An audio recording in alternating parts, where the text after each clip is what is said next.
आज जी। सुलेमान शहबाज ने जहांगीर तरीन से मुलाकात की, तो जहांगीर तरीन का बड़ा इंपॉर्टेंट रोल था जब वोट ऑफ नो कॉन्फिडेंस मरकज़ में हो रहा था, क्योंकि कुछ ग्रुप था पूरा जो या जहांगीर तरीन या कुछ अलीम खान के साथ जुड़े हुए लोग थे। उन्होंने आप लोगों को इस प्रोसेस के अंदर सपोर्ट करना था, वो साइड पे बैठे रहे, सारे सारे लोग एबसेंट हो गए।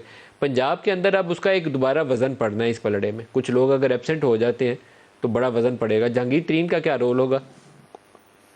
देखिए, जहांगीर तरीन साहब बिल्कुल हमारे साथ बिल्कुल एक भाई की तरह खड़े हैं और वो पूरा पहरा देने को तैयार हैं और उनकी पूरी हमें हिमायत हासिल है। जब एतमाद के वोट का दिन आएगा तो उसमें वो भरपूर अपना किरदार अदा करेंगे, वो भी करेंगे और अलीम खान साहब भी करेंगे, क्योंकि देखिए, सियासी मुखालफत को दुश्मनी में तब्दील किया गया। ये दोनों लोग, अलीम खान साहब और जहांगीर तरीन साहब, पूरी सियासी मैनेजमेंट इमरान खान साहब की संभालते थे। कौन कितना सियासी वजन रखता है, किसको क्या इंपॉर्टेंस देनी है, किसको कब पार्टी में शामिल कराना है, किसको टिकट देनी है, ये तमाम मामलात को गहराई में सियासत को समझते थे। इनकी बेटियों तक पे पर्चे इमरान खान ने करवाए, जिसकी वजह से ये मुनहरिफ हुए। तो अब ये तो हमारे साथ बिल्कुल डटे हुए खड़े हैं और हर तरह की इनकी सपोर्ट हमें हासिल होगी इंशाल्लाह।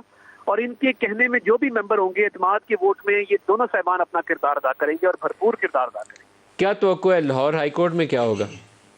देखिए, लाहौर हाई कोर्ट में मैं अब ये लोग बहुत ज्यादा ये बातें कर रहे हैं, जितने मुंह ऐसी बातें हैं कि एक आला मुंसिफ का दामाद पंजाब काबीना का मेंबर है। मैं नहीं इस बात को मानता कि उनके कोई ऑफिशियल डिसीजन पे इसकी कोई बेरिंग होनी चाहिए, बिल्कुल नहीं होनी चाहिए और ना है, मगर बातें होनी है। देखिए, 3 हफ्ते डिले कर देना एतमाद के वोट को, जब गवर्नर ने अपना इस्तेकाक इस्तेमाल किया हो आर्टिकल 130 सब आर्टिकल 7 के तहत, या तो फिर आइन को रीराइट कर दें, लिख दें कि जी ये एतमाद के वोट का गवर्नर कभी नहीं कह सकता, और गवर्नर से ये इख्तियार ले लें और अदालती ऑर्डर जारी कर दें कि आइन में तरमीम की जाए, फिर तो ठीक है। अदरवाइज इसका एक ही अंजाम है कि देर सवेर एतमाद का वोट लेना होगा, उस ताखीर नहीं हो सकती।